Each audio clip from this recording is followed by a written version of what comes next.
Good morning, everyone. My name is Scott Reich, and this is Crime Talk. Yes, this is a special edition of us going live today. Why, you may ask? Well, the affidavit in the Bryan Kohberger case has been released, just released. He's supposed to appear in court here in about 7 minutes. It won't be televised, so we thought we would use our time to talk with you about what is in the affidavit. And the best way to know what's in the affidavit is, frankly, just to read it so that you can say, I've heard everything about it.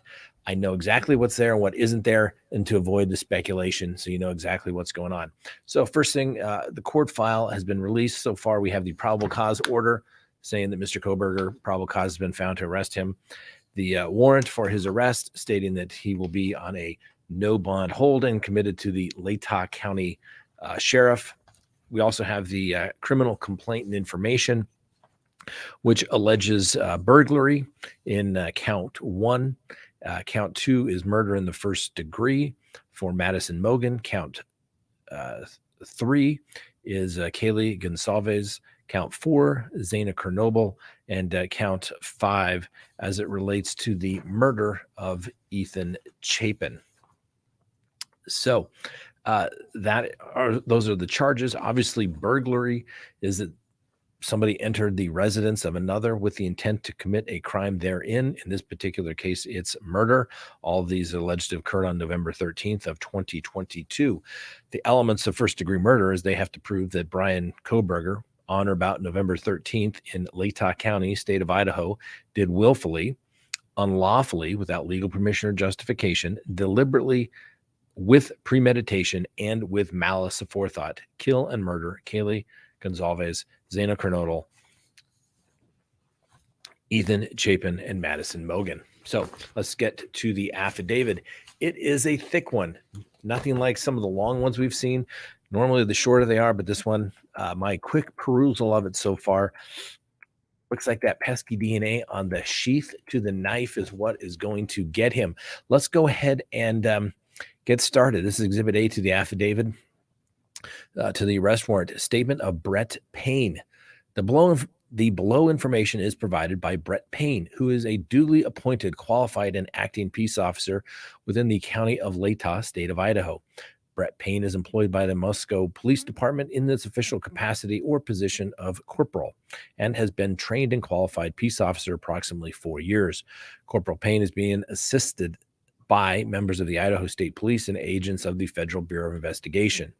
On November 13th, 2022, at approximately 4 p.m., the Moscow Police Department Sergeant Blaker and I responded to 1122 King Road, Moscow, Idaho, hereinafter King Road residents, to assist with scene security and processing of a crime scene associated with 4 homicides. Upon our arrival, the Idaho State Police forensic team was on scene and was preparing to begin processing the scene. The Moscow Police Department, Officer Smith, one of the initial responding officers on the incident, advised he would walk me through the scene.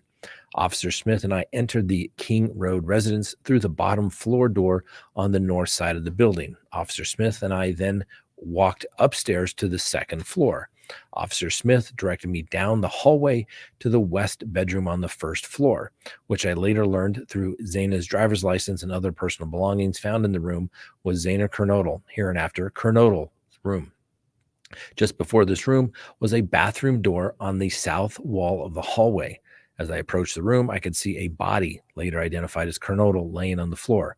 Kernoble was deceased with wounds which appeared to have been caused by an edged weapon. Also in the room was a male, later identified as Ethan Chapin, hereinafter Chapin. Chapin was also deceased with wounds later determined, per autopsy report provided by Spokane County Medical Examiner, dated December 15, 2022, to be caused by sharp force injuries. I then followed Officer Smith upstairs to the third floor of the residence. The third floor consisted of 2 bedrooms and 1 bathroom. The bedroom on the west side of the floor was later determined to be Kaylee Gonsalves, hereinafter Gonsalves' room. I later learned from review of Officer Nunez's body camera, there was a dog in the room when Moscow police officers initially responded. The dog belonged to Gonsalves and her ex-boyfriend, Jack DeCoeur. I found out from my interview with Jack DeCour on November 13th that he and Gonsalves shared the dog. Officer Smith then pointed out a small bathroom on the east side of the third floor. This bathroom shared a wall with Madison Mogan, hereafter Mogan's bedroom, which was situated on the southeast corner of the third floor. As I entered this bedroom, I could see two females in the single bed in the room. Both Gonsalves and Mogan were deceased with visible stab wounds. I also noticed what appeared to be a tan leather knife sheath laying on the bed next to Mogan's right side. When viewed from the door, the sheath was later processed and had K-Bar USMC on the United States Marine Corps Eagle Globe and Anchor insignia stamped on the outside of it. The Idaho State Police later located a single source of male DNA suspected profile left on the button snap of the knife sheath. Hold on one second here. I'm getting feedback on something here, and I don't want it to do that. So let me just turn that off. Anyway, we'll do that. As part of the investigation, numerous interviews were conducted by the Moscow Police Department, Idaho State Police detectives, and FBI agents. Two of the interviews included BF and DM. Both BF and DM were inside the King Road residence at the time of the homicide and were roommates of the victims. BF's bedroom was located on the east side of the first floor of the King Road residence, and based upon numerous interviews conducted by Moscow police officers, Idaho State Police detectives, and FBI agents, as well as my review of the evidence, I've learned the following. On the evening of November 12th, 2022, Chapin and Kernodle are seen by BF at the Sigma Chi house on the University of Idaho campus at 735 Nez Perce Drive from approximately 9 p.m. on November 12th to 1:45 a.m. on November 13th. BF also estimated that approximately 1:45 a.m., Chapin and Kernodle returned to the King Road residence. BF also stated that Chapin did not live in the King Road residence, but was a guest of Kernodle. On the evening, Gonsalves and Mogan were at a local bar, the Corner Club at 202 North Main Street in Moscow. Gonsalves and Mogan can be seen on video footage provided by the Corner Club between 10 p.m. and November 12th and 1:30 a.m. on November 13th. At approximately 1:30 a.m., Gonsalves and Mogan can be seen on video at a local food vendor called the Grub Truck at 318 South Main Street in downtown Moscow. The Grub Truck live streams video from their food truck on the streaming platform Twitch, which is available for public viewing on their website. This video was captured by law enforcement. A private party reported that he provided a ride to Gonsalves and Mogan at approximately 1:56 a.m. from downtown Moscow in front of Grubhub Truck to the King Road residence. DM and BF both made statements during the interviews that indicated the occupants of the King Road residence were home at 2 a.m. and asleep, or at least in their rooms by approximately 4 a.m. This is with the exception of Kernodle, who received a DoorDash order at the residence at approximately 4 a.m.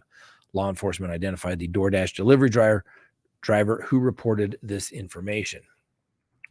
DM stated she originally went to sleep in her bedroom on the southeast side of the second floor. DM stated she was awoken at approximately 4 a.m. by what she stated sounded like Gonsalves playing with her dog in one of the upstairs bedrooms, which were located on the third floor. A short time later, DM said she heard who she thought was Gonsalves say something to the effect of, "There's someone here." A review of records obtained from a forensic download of Kernodle's phone showed this could also have been Kernodle, as her cellular phone indicated she was likely awake and using TikTok app at approximately 4:12 a.m. DM stated she looked out of her bedroom but did not see anything when she heard the comments about someone being in the house. DM stated she opened her door a second time when she heard what she thought was crying coming from Kernodle's room. DM then said she heard a male voice say something to the effect, "It's okay, I'm going to help you." At approximately 4:17 a.m., a security camera located at 1112 King Road, a residence immediately to the northwest of 1122 King Road, picked up distorted audio of what sounded like voices or a whimper followed by a loud thud. A dog can also be heard barking numerous times at approximately 4:17 a.m. The security camera is less than 50 feet from the west wall of Kernodle's bedroom. DM stated she opened her door for the third time after she heard the crying and saw a figure clad in black clothing and a mask that covers the person's mouth and nose walking towards her. DM described the figure as 5'10" or taller, male, not very muscular, but athletically built with bushy eyebrows. The male walked past DM as she stood in a frozen shock phase. The male walked towards the back sliding glass door. DM locked herself in her room. After seeing the male, DM did not state that she recognized the male. This leads investigators to believe that the murderer left the scene. The combination of DM's statement to law enforcement, review of forensic downloads of records from BF and DM's phone, and video of suspected video, as described below, leads investigators to believe that the homicide occurred between 4 a.m. and 4:25 a.m. During the processing of the crime scene, investigators found a latent shoe print. This was located during the second processing of the crime scene by the Idaho State Police forensic team, by first using a presumptive blood test and then amino black, a protein stain that detects the presence of cellular material. The detected shoe print showed a diamond-shaped pattern similar to a pattern of Vans type shoe sole just outside of the door of DM's bedroom located on the second floor. This is consistent with DM's statements regarding the suspect's path of travel. As part of the investigation, an extensive search, commonly referred to in law enforcement as a video canvass, was conducted in the area of King Road residence. This video canvass was to obtain any footage from the early morning hours of November 13th, 2022, in the area of the King Road residence and surrounding neighborhoods in an effort to locate suspects or suspect vehicles traveling to or leaving from the King Road residence. This video canvass resulted in the collection of numerous surveillance videos in the area from both residential and business addresses. I have reviewed numerous videos that were located and had conversations with other Moscow officers, Idaho State Police detectives, and FBI agents that are similarly reviewing footage that was obtained. A review of camera footage indicated that a white sedan, hereafter suspect vehicle 1, was observed traveling westbound in the 700 block of Indian Hills Drive in Moscow at approximately 3:26 a.m. and the westbound of Steiner Avenue at Idaho State Highway 95 in Moscow at approximately 3:28 a.m. On this video, it appears suspect vehicle 1 was not displaying a front license plate. A review of footage and multiple videos obtained from King Road neighborhood showed multiple sightings of suspect vehicle 1, starting at 3:29 a.m. and ending at 4:20 a.m. These sightings showed suspect vehicle 1 making an initial 3 passes by the 1122 King Road residence and then leave via Walenta, W-A-L-E-N-T-A Drive.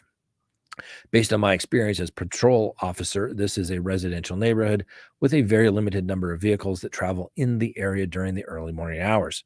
Upon review of the video, there are only a few cars that enter and exit this area during this time frame.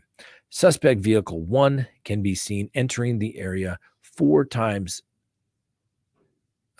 Let me start that over. Suspect vehicle 1 can be seen entering the area a 4th time at approximately 4:04 a.m. It can be seen driving eastbound on King Road, stopping and turning around in front of 500 Queen Road number 52, and then driving back westbound on King Road. When suspect vehicle 1 is in front of the King Road residence, it appeared to unsuccessfully attempt to park or turn around in the road. The vehicle then continued to the intersection off Queen Road and King Road, where it can be seen completing a 3-point turn and then driving eastbound again down Queen Road. Suspect vehicle 1 is next seen departing the area of the King Road residence at approximately 4:20 a.m. at a high rate of speed. Suspect vehicle 1 is next observed traveling southbound on Walenta Drive. Based on my knowledge of the area and review of camera footage in the neighborhood, that does not show suspect vehicle 1 during that time frame. I believe that suspect vehicle 1 likely exited the neighborhood at Palouse, P-A-L-O-U-S, River Drive, and Constaga Drive. Palouse Drive is at the southern edge of Moscow and proceeds into Whitman County, Washington. Eventually, the road leads to Pullman, Washington. Pullman, Washington is approximately 10 miles from Moscow, Idaho. Both Pullman and Moscow are small college towns, and people commonly travel back and forth between them. Law enforcement officers provided video footage of suspect vehicle 1 to forensic examiners to the Federal Bureau of Investigation that regularly utilize surveillance footage to identify the year, make, and model of an unknown vehicle that is observed by one or more cameras during the commission of a criminal offense. The forensic examiner has approximately 35 years of law enforcement experience, with 12 years at the FBI. His specific training includes identifying unique characteristics of vehicles, and he uses a database that gives visual clues of vehicles across states to identify difference between vehicles. After reviewing the numerous observations of suspect vehicle 1, the forensic examiner initially believed the suspect vehicle 1 was a 2011 to 2013 Hyundai Elantra. Upon further review, he indicated it could be a 2011 through 2016 Hyundai Elantra. As a result, investigators have been reviewing information on persons in possession of a vehicle that is a 2011 to 2016 white Hyundai Elantra. Investigators were given access to video footage on the Washington State University WSU campus located in Pullman, Washington. A review of the video indicated that approximately 2:44 a.m. on November 13th, 2022, a white sedan, which was consistent with the description of the white Elantra known as suspect vehicle 1, was observed on Washington State University surveillance cameras traveling north on Southeast Nevada Street at Northeast Stadium Way. At approximately 2:53 a.m., the white sedan, which is consistent with the description of the white Elantra known as suspect vehicle 1, was observed traveling southeast on Nevada Street in Pullman, Washington, towards State Road 270. State Road 270 connects Pullman, Washington to Moscow, Idaho. The camera footage from Pullman, Washington, provided to the same FBI forensic examiner. The FBI forensic examiner identified the vehicle observed in Pullman, Washington as being the 2014 to 2016 Hyundai Elantra. At approximately 5:25 a.m., a white sedan, which was consistent with the description of suspect vehicle 1, was observed on 5 cameras in Pullman, Washington, and on the Washington State University campus cameras.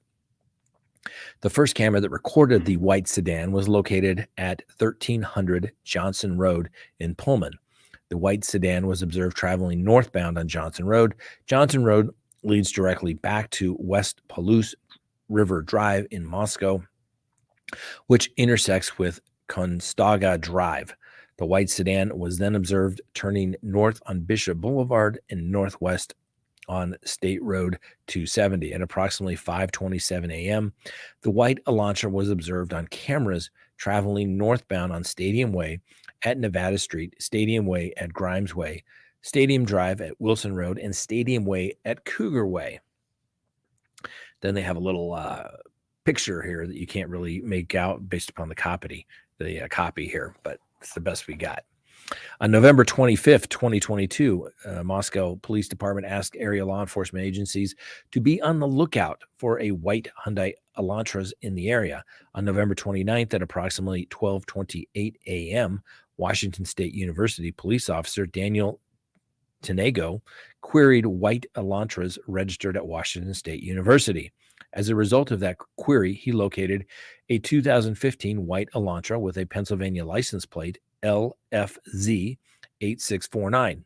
This vehicle was registered to Bryan Kohberger, hereafter Kohberger, residing at 1630 Northeast Valley Road, apartment 201, Pullman, Washington. 1630 Northeast Valley Road is approximately 3/4 of a mile from the intersection of Stadium Way and Cougar Way, last camera location that picked up the white Elantra. That same day at approximately 12:58 a.m., Washington State University officer Curtis Whitman was looking for white Hyundai Elantras and located a 2015 white Hyundai Elantra at 1630 Northeast Valley Road in Pullman in the parking lot. 1630 North Valley Road is an apartment complex that houses Washington State University students. Officer Whitman also ran the car and it returned to Kohberger with a Washington tag. I reviewed Kohberger's Washington State driver's license information and photograph. The license indicates that Kohberger is a white male with a height of 6 foot and weighs 185 pounds. Additionally, the photograph of Kohberger shows that he has bushy eyebrows. Kohberger's physical description is consistent with the description of the male DM saw inside the King Road residence on November 13th. Further investigation, including a review of the Latah County Sheriff's Deputy Corporal Duke's body cam and reports, showed that on August 21st, 2022, Bryan Kohberger was detained as part of a traffic stop that occurred in Moscow, Idaho by Corporal Duke. At that time, Kohberger was a sole occupant, was driving a 2015 Hyundai Elantra with Pennsylvania plates LFZ 8649, which was set to expire on November 30th, 2022. During the stop, which was recorded via a law enforcement body cam, Kohberger provides his phone number as, there's a redaction, and then the last 4 digits are 8458. Hereafter, the 8458 phone as his cellular telephone number. Investigators conducted electronic database queries and learned that 8458 phone is a number issued by AT&T. On October 14th, 2022, Bryan Kohberger was detained as part of a traffic stop by the Washington State University police officer. Upon review of that body cam and report of the stop, Kohberger was the sole occupant and was driving a white 2015 Hyundai Elantra with Pennsylvania license plate LFZ 8649. On November 18th, 2022, according to Washington State Police, Kohberger registered the 2015 white Elantra with Washington and later received Washington plate CFB 8708. Prior to that time, the 2015 white Elantra was registered in Pennsylvania, which does not require a front license plate to be displayed. This was learned through communications with a Pennsylvania officer who is currently certified in the state of Pennsylvania. Based on my own experience and communications with the Washington law enforcement, I know that Idaho and Washington require front and back license plates to be displayed. Investigators believe that Kohberger is still driving the 2015 white Elantra because his vehicle was captured on December 13th, 2022 by a license plate reader in Loma, Colorado, information provided by a query to a database. Kohberger's Elantra was then queried on December 15th, 2022 by law enforcement in Hancock County, Indiana. On December 16th, 2022 at approximately 2:26 p.m., surveillance video shows Kohberger's Elantra in Albrightsville, Pennsylvania. The sole occupant of the vehicle was a white male whose description was consistent with Kohberger. Kohberger has family in Albrightsville, Pennsylvania, learned through a TLO search and locate tool database query. Based on information provided on the WSU website, Kohberger is currently a PhD student in criminology at Washington State University.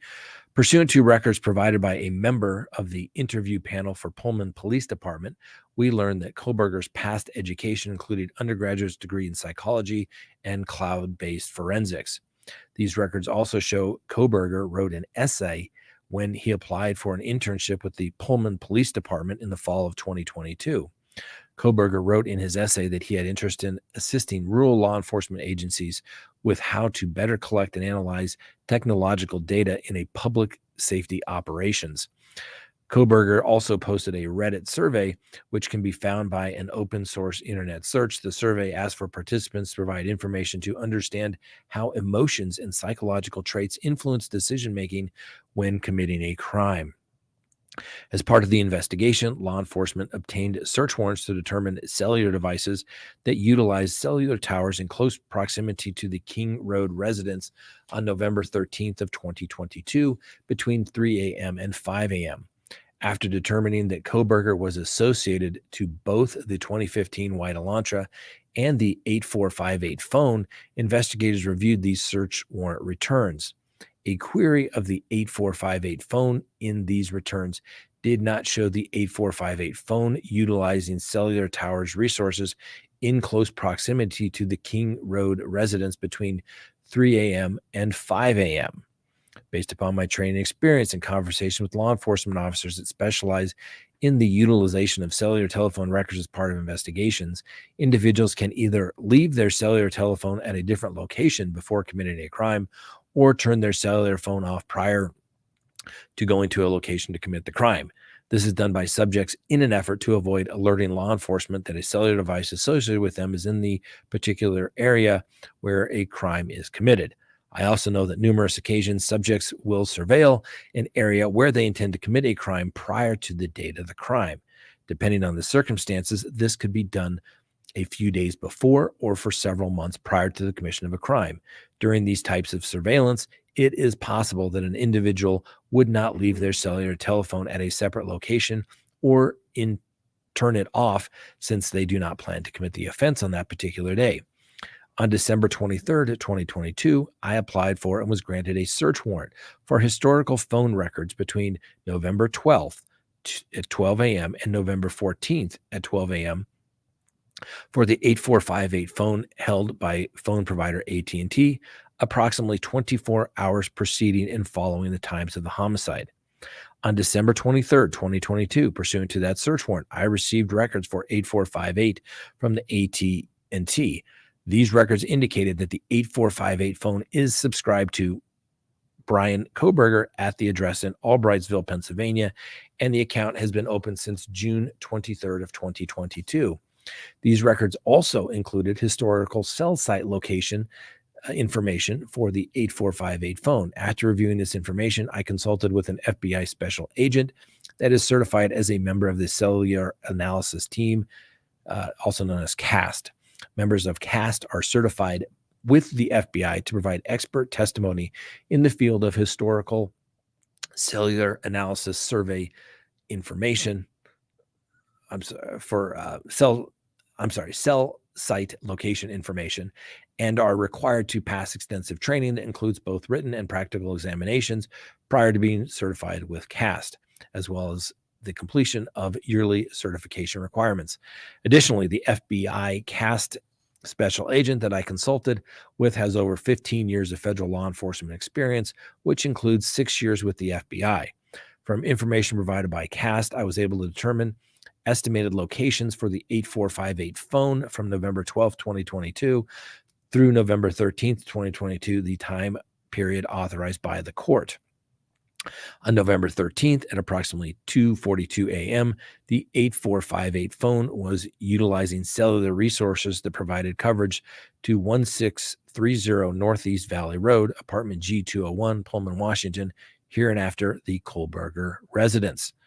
At approximately 2:47 a.m., the 8458 phone utilized cellular resources that provided coverage southeast of the Kohberger residence, consistent with the 8458 phone leaving Kohberger's residence and traveling through Pullman, Washington. This is consistent with the movement of the white Elantra. At approximately 2:47 a.m., the 8458 phone stops reporting to the network, which is consistent with either a phone being in the area without cellular coverage, the connection to the network is disabled, such as putting the phone in airplane mode, or the phone is turned off. The 8458 phone does not report to the network again until approximately 4:48 a.m., at which time it utilizes cellular resources that provide coverage to Idaho State Highway 95, south of Moscow, Idaho, near Blaine, Idaho, north of Genesee. Between 4:50 a.m. and 5:26 a.m., the phone utilizes cellular resources that are consistent with the 8458 phone traveling south on Idaho State Highway 95 to Genesee. Idaho, then traveling west towards Uniontown, Idaho, and then north back into Pullman, Washington. At approximately 5:30 a.m., 8458 phone is utilizing resources that provide coverage in Pullman, Washington, and consistent with the phone traveling back to Kohberger's residence. The 8458 phone movements are consistent with the movement of the white Elantra that observed traveling north on Stadium Drive at approximately 5:27 a.m. Based on a review of the 8458 phone estimated location and travel, the 8458 phone is consistent with that of the white Elantra.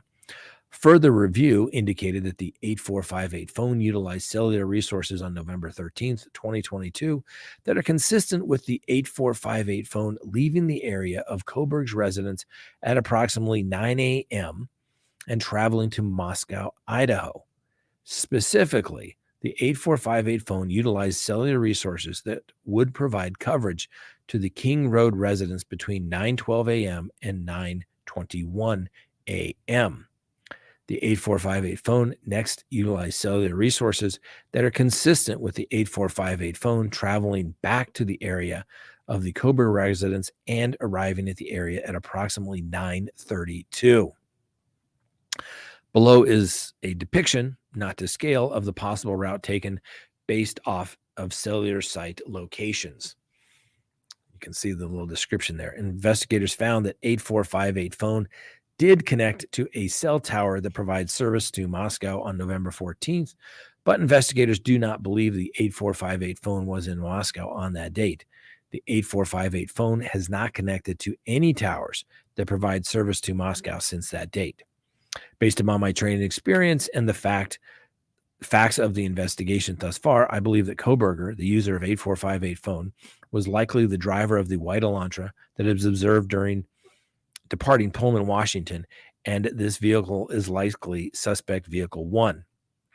Additionally, the route of travel of the 8458 phone during the early morning hours of November 13th, 2022, and the lack of the 8458 phone reporting to AT&T between 2:47 a.m. and 4:48 a.m. is consistent with Kohberger attempting to conceal his location during the quadruple homicide that occurred at the King Road residence. On December 23rd, 2022, I was granted a search warrant for Kohberger's historical CSLI from the June 23rd, 2022 to current prospective location information and a pen register trap and trace on the 8485 phone to aid in its efforts to determine if Kohberger stalked any of the victims in this case prior to the offense, conducted surveillance on the King Road residence, was in contact with any of the victims associated before or after the alleged offense, any location that may contain evidence of the murders that occurred on November 13th, 2022, the location of the white Elantra registered to Kohberger, as well as the location of Kohberger. On December 23rd, 2022, pursuant to the search warrant, I received historical records from the 8458 phone from AT&T from the time the account was opened in June of 2022. After consulting with CAST Special Agent, I was able to determine estimated locations for the 8458 phone from June 2022 to present, the time period authorized by the court. The records for the 8458 phone show the 8458 phone utilizing cellular resources provided coverage to the area of 1122 King Road on at least 12 occasions prior to November 13th of 2022. All of these occasions, except for one, occurred in the late evening and early morning hours of their respective days. One of these occasions, on August 21st, 2022, the 8458 phone utilized cellular resources, providing coverage to the King Road residence from approximately 10:34 p.m. to 11:35 p.m. At approximately 11:37 p.m., Kohberger was stopped by the Latah County Sheriff's Deputy Corporal Duke, as mentioned above. The 8548 phone was utilizing cellular resources consistent with the location of the traffic stop during this time, Farm Road and Pullman Highway. Further analysis of the cellular data provided showed the 8458 phone utilized cellular resources on November 13th, 2022, consistent with the phone traveling from Pullman, Washington to Lewiston, Idaho via U.S. Highway 195. At approximately 12:36 p.m., the 8458 phone utilized cellular resources that would provide coverage to Kate's Cup of Joe coffee stand located at 810 Port Drive, Clarkston, Washington.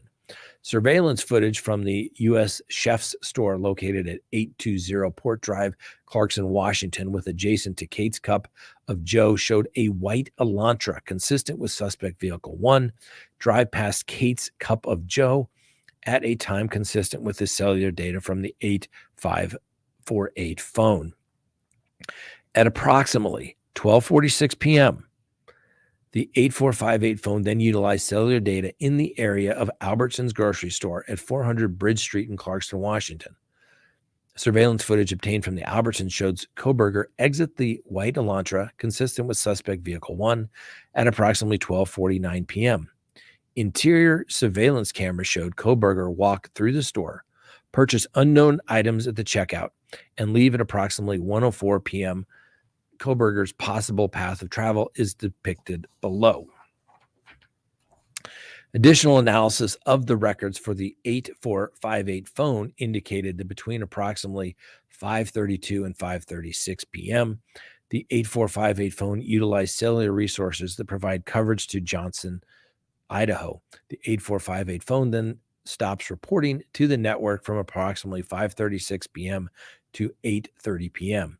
That is consistent with the 8458 phone being in the area of the 8458 phone traveled in the hours immediately following the suspect time the homicide occurred. On December 27th, 2022, Pennsylvania agents recovered the trash from Kohberger's family residence located in Albrightsville, Pennsylvania. That evidence was sent to the Idaho State Lab for testing, and on December 28th, 2022, the Idaho State Lab reported that a DNA profile obtained from the trash and the DNA profile obtained from the sheath identified a male not being excluded as the biological father of suspect profile. At least 99.9998% of the male population would be expected to be excluded from the possibility of being the suspect's biological father.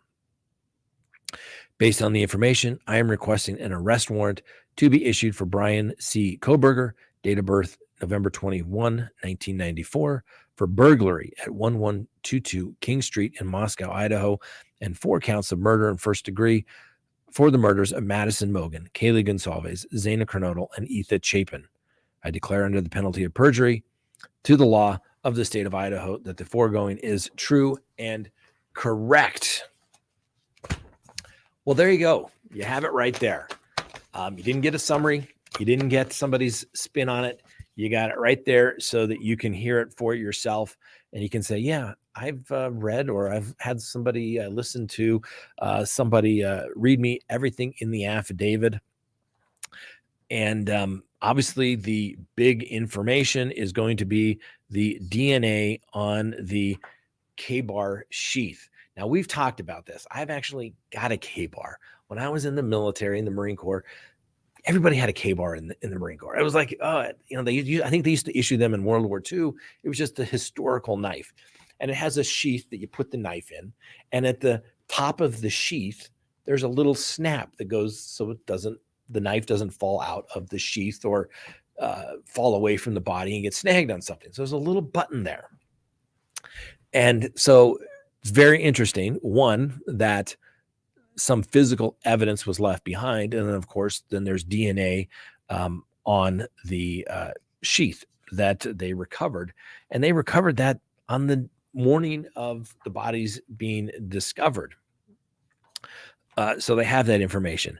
Then they have the roommate who is providing a description of somebody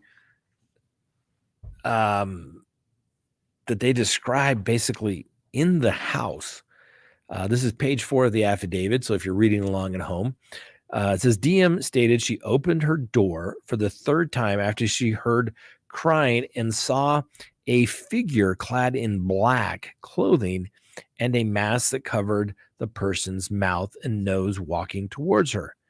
DM described the figure as 5'10" or taller. We know that Carnotto's driver license said he was 6 feet. Not very muscular, but athletically built and bushy eyebrows. The male walked past DM as she stood in a frozen shock phase. The male walked towards the backsliding glass door. DM locked herself in the room after seeing the male. DM stated that she did not recognize the male, and investigators believe that the murderer left the scene. That's when the murderer left the scene. Which is, I'm not going to say, why did she not call the police immediately? I mean, she probably didn't know what the hell was going on. Who knows? But it is what it is. So during the time that the cell phone is not tracking Kohberger going to the residence there at 1122 King Road, now you have a witness giving a physical description. And, there's a lot of coincidences that the defense is going to have to poke a hole through. Now, of course, the DNA is going to be the biggest roadblock. It's my understanding, although they didn't articulate it in here, they had this DNA sample. It's unclear, if it was a blood or if it was just sweat, whatever the DNA material was that was on that button snap of the knife sheath. Clearly they were able to get a sample of it. Then ultimately they recover from the trash in Pennsylvania. They recovered trash on December 27th, the family residence there in Albright, Pennsylvania, that was sent to the lab. It's amazing how they can get the DNA tested just like that when they need it. I was in court yesterday, we can't get anything done. It's so judge, we're so backlogged. Obviously, this is a high-profile case. They were going to get that done immediately. The state lab, the DNA profile obtained from the trash and the DNA profile obtained from the sheath identified a male as not being excluded as the biological father of suspect's profile. And at least 99.9998% of the male population would be expected to be excluded from the possibility of the subject's biological father. So now that they obviously have him in custody, the prosecution can file for a request. It's usually here we refer to as a 41-1 motion, where they will go and get a buccal swab or buccal swab, depending on the part of the country that you do it from. Literally, they take a big old Q-tip. They tell somebody to run it on the inside of their cheek. They put it in a little container, it's like plastic. They snap the top off, seal it up, and they will send it out. Then they will be able to see if they can get an exact match, because obviously you want to make sure that it's there versus not the biological father stuff, the whole 23andMe genealogical type of situation. And there's been a lot of talk. Now, how many times have we said it over the years? The cell phone and the cameras that exist in all over today, they're monitored everywhere. And the government saves all of that stuff just for situations like this. They go back and they analyze it. When you talk to police detectives and analysts right now, they spend most of their time looking at, video footage, and they spend a lot of their time, reviewing cell phone data.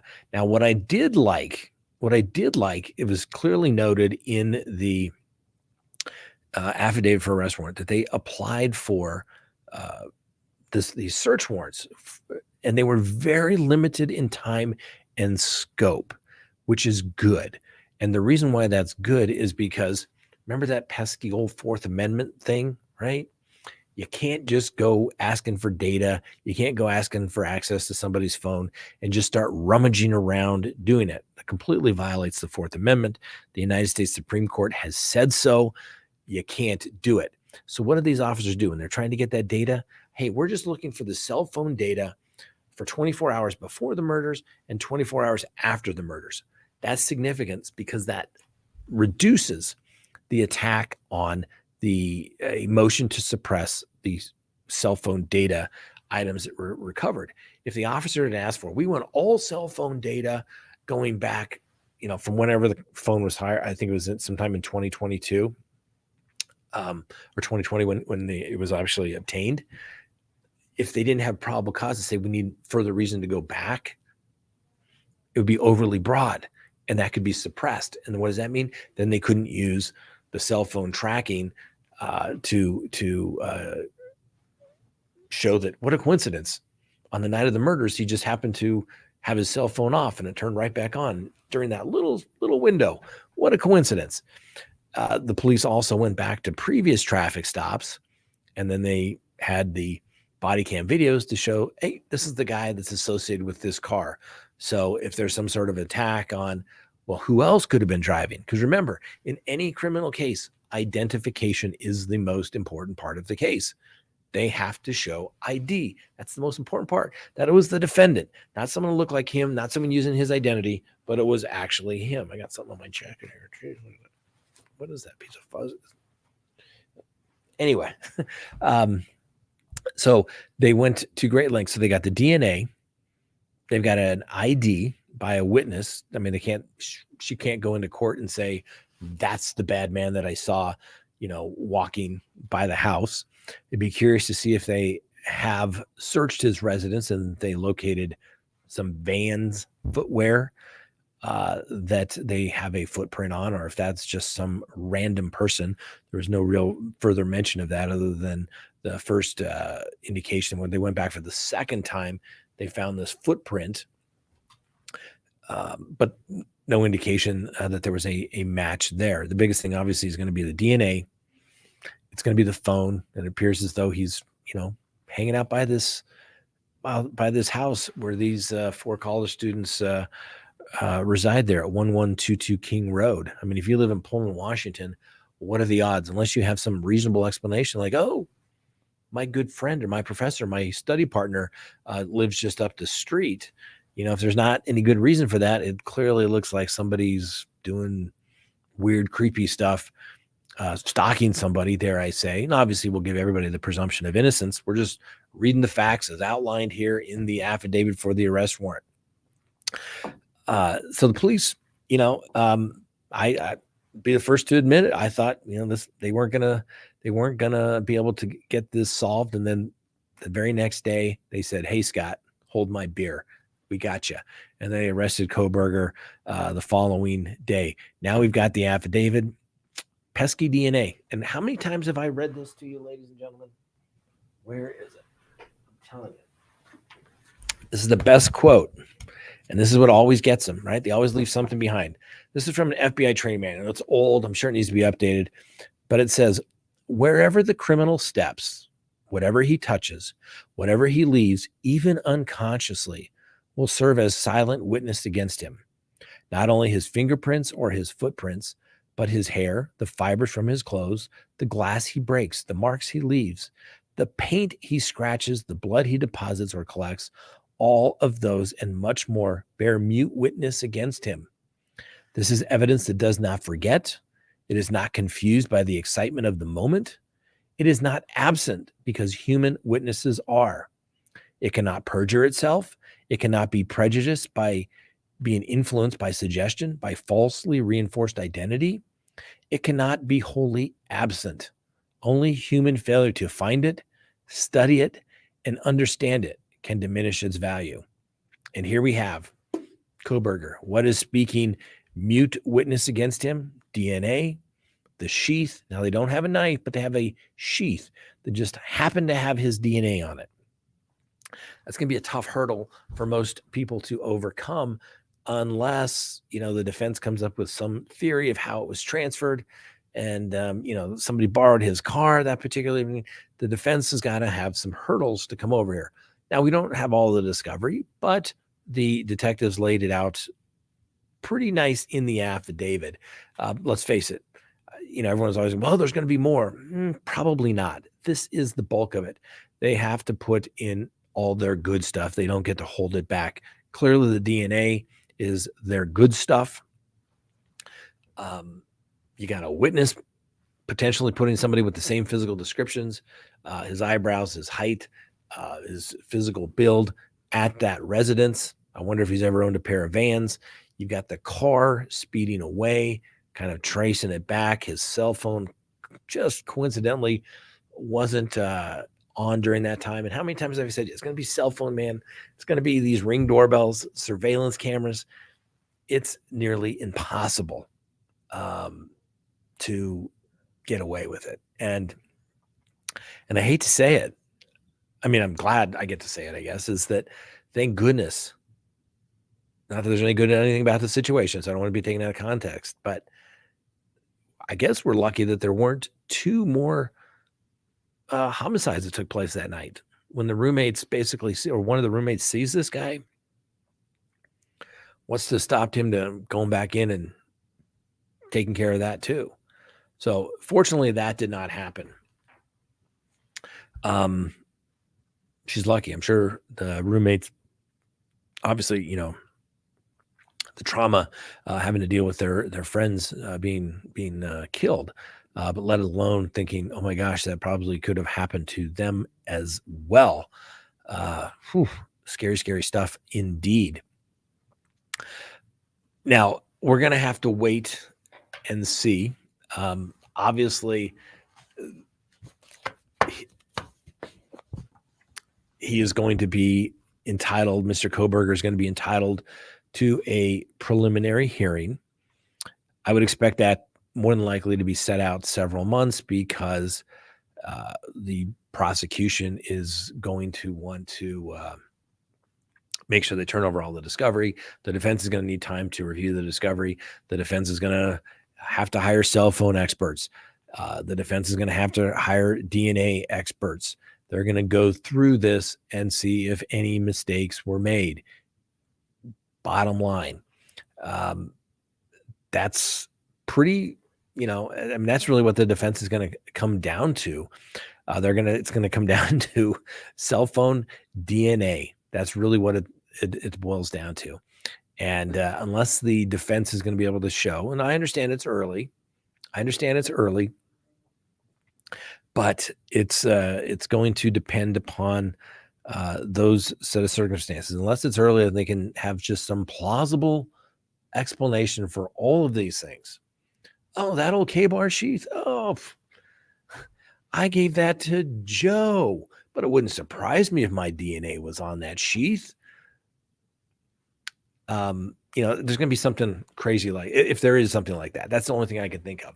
But the mere fact that he left the sheath at the residence, allegedly, but the fact that remained behind,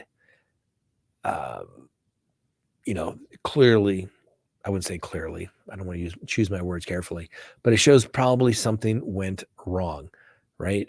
Probably when Ethan Chapin gets up, maybe confronts somebody, struggle perhaps, who knows, but something takes place where something doesn't go right. Like it's maybe in the sheath and then it's back out, but he loses it, right? You think that, can you imagine the moment that, let's say he's driving back to Pullman, Washington via, the highway there, and he realizes, or he's getting ready to dispose of the knife, and he realizes, oh no, the sheath is not here.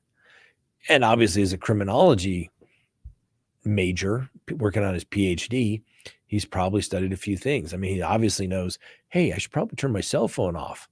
He just forgot to turn it off all those other times that he was creeping, following these girls around. It is, can you just imagine when he realized that was gone? Like, oh, the gig is up. Now with the videos, we put up the one video, and it's been reported that, and I said this, I think it was yesterday, when the video of them showing Bryan Kohberger and the father driving across country, and they're stopped in Indiana. There's reports now that wasn't just by coincidence. They were directed by the FBI that was basically following this guy the entire way. It's called a pretextual stop, right? Agents ask state troopers, hey, pull this car over. And if you notice, the first body cam video didn't come out very well because it was like showing the side of the car, how dirty it was, right? And then the next one shows him in the car, and reportedly what they were trying to do was get a picture of his hands, which is consistent with a knife, right? And we've had the picture of the K-bar up. I guess I'll have to go into my rafters in my garage and pull out my K-bar and bring it in to show you. But we have that picture, Frank. We can show up the K-bar, and think about it. I mean, a knife is a very obviously violent thing to do. But the K-bar, if you're holding something and you stab something, there's a pretty good chance your hand's going to slip. You're going to get cut on that. The top of that is supposed to, the handle is like leather. Then you got the little piece of metal that's supposed to be there to protect your hand from going down on the knife when it hits something hard. And if somebody actually could, cuts themselves, something along those lines, then that, you could basically get injured. And the second video, do we have the second video up yet, Frank? I don't. We got the first video, but it's not very good because it shows basically the dirty car there as well. And so the other thing that's going to be interesting, obviously, they recovered his garbage, and they did their family genealogical thing, but now they're going to be able to get an actual true DNA sample. But the second video clearly looks like, the officers kind of getting into focus there, and they were trying to look at his hands to see if there were any injuries. Now, obviously, when he's arrested, they're going to photograph him to see if he has any injuries. Obviously, 7 weeks have gone by. What is it going to show? I don't know. It had to be a pretty serious cut, but nobody seems to say, oh yeah, I saw this guy and he had a big bandage on November 14th. So it's probably pretty unlikely. Okay, so here's the okay, Frank's gonna take a second, but when you look at that second video, clearly it looks like they're trying to do it. And last night, the lovely Miss Kristen was showing me this video, saying, I think everybody keeps saying there's something on his hands. Look at his hands. Look at his hands. So it's gonna be what other physical evidence can they get? Obviously, they've already obtained a search warrant for the Cellular. It's my understanding the car had been detailed sometime shortly after November 13th. I haven't heard that from official sources, but somebody I spoke with said that is in fact the case. But I guarantee you, right? Somebody's walking through a bloody crime scene. Literally, there's going to be blood on there. So that if they track it, yes, there's snow, there's mud, whatever they're walking from the house to their car, the slightest little DNA, if they can find some on a floor mat, maybe in a crevice, who knows? Maybe when the knife was in the car, that there was something there. If they find some blood in his house, in his apartment, we're just going to have to, I guess, wait and see, so to speak, what else they can come up with. But clearly the DNA is going to be a problem unless something completely develops, so to speak, completely differently.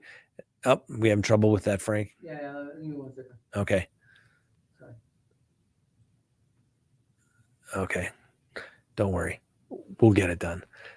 Clearly there's plenty to talk about as it relates to the affidavit. I mean, the officer, I'm sure this has been read numerous times before it was submitted by the court.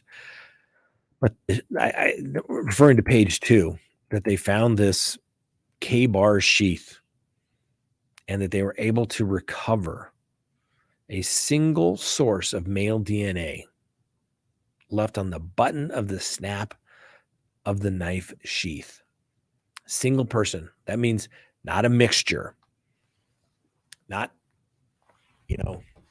I grabbed this highlighter here and then I hand it to Frank. If they were to swab it for DNA, it more than likely would come up as a mixture.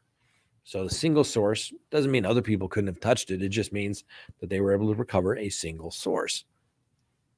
Good for the prosecution. Some good evidence. Like I said, DNA, you're going to have to be able to explain how it got there. Okay.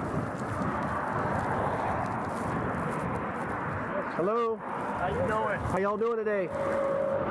Good, good. Take a look at your driver's license real quick if I could. See, it's right up on that van, man. You was right up on the back end of that van. Pulled you over for tailgating.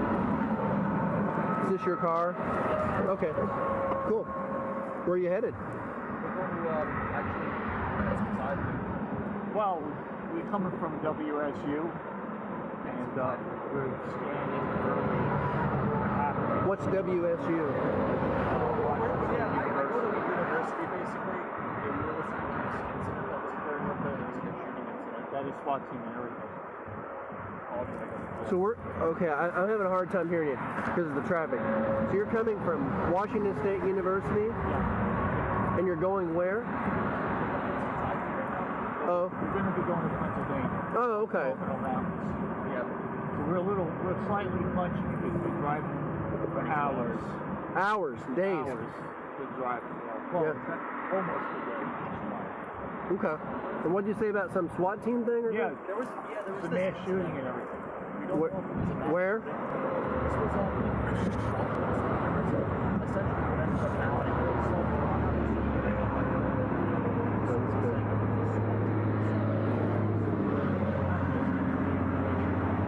Interesting. well, it's horrifying because he's supposed to university, you know what I mean? Mm-hmm. So y'all work at the university there? I actually do work there. Oh, His PhD in criminal okay.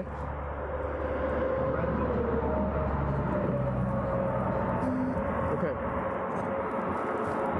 Yeah, I hadn't heard about that incident. Just yesterday, or? This happened this morning, so I don't know. About an hour and a half ago, we're still wrapping it up for investigating. I'm not sure there's two shooters because they did shoot somebody, I see. and then we don't know about that actually. They were apparently shooting out of the window or something. Interesting. So that stop didn't just happen by coincidence. That was directed by the FBI to have the officer pull him over and find out who's driving, get his name, ID. You notice how that little limited encounter turns into an extended one. Oh, really? You pulled me over, officer? Okay, can I have my ticket and send me on my way? But instead, the officer chats them up and gets all this information. He's works at the university. He's studying there. There was they thought there was some incident that took place, a mass shooting or something, and they're driving home and a little punchy they've been driving. It just shows you when the police come and talk with you, that, the more you just keep talking, the more they just keep asking, and the more people tell. It's just human nature. So, yeah, I mean, my, hats off to the attorney. The public defenders are going to represent Mr. Kohberger. They got some work to do, and they're going to have to get their cell phone data analysts working on this as quickly as they can. And they're going to need to get the DNA experts on this as well, because that's clearly what they have to do. That's really what it boils down to. But I like the way the prosecution limited the scope of their searches, and they clearly note, oh, we only asked for this limited time period and we only searched this. And because I'm telling you, you would be so surprised how overly broad search warrants are drafted these days, even though they have to be limited, they have to be narrowly tailored. Most of them don't know. And the more we learn about this stuff is the police, even if they try to narrow it down, and this may be something the defense is going to have to look at. They don't have his phone, but they have his cell phone data. But oftentimes it's kind of like one of those things, well, we have to dump the phone before we can then do a limited search of it, but then they still go rummage through it. So their experts are going to have their hands full to see what they can do. But clearly there's, probable cause. Would a reasonable person believe that Mr. Kohberger committed a crime, or the crime was committed and Mr. Kohberger may have had something to do with it? I think there's probable cause at this point. And, we're just going to have to wait and see how things play out. So, when we start repeating ourselves, that means that usually the conversation is over. I know there's a ton of stuff we can talk about, but I got to go do some of that other stuff called lawyer work. And we'll obviously have a show that we'll do for later today. So hopefully you please join us. Thanks for watching for this breaking news. That's right. You got the affidavit. You heard everything. So when somebody says, oh, I heard this, you can say, nope, that's not what was in the affidavit. Let me tell you what was there. Because Scott Reich read it, explained it to me. Because why? When you can go to the source document, that's the most accurate information there is. And then you can find out exactly what's there. And you find out so many little tidbits. You can't trust what other people necessarily write, particularly in the media, because they don't usually understand what they're looking for. Hopefully that's why you come here. All right. Thanks for watching. We'll see you later today with the show. We'll see you next time on Crime Talk.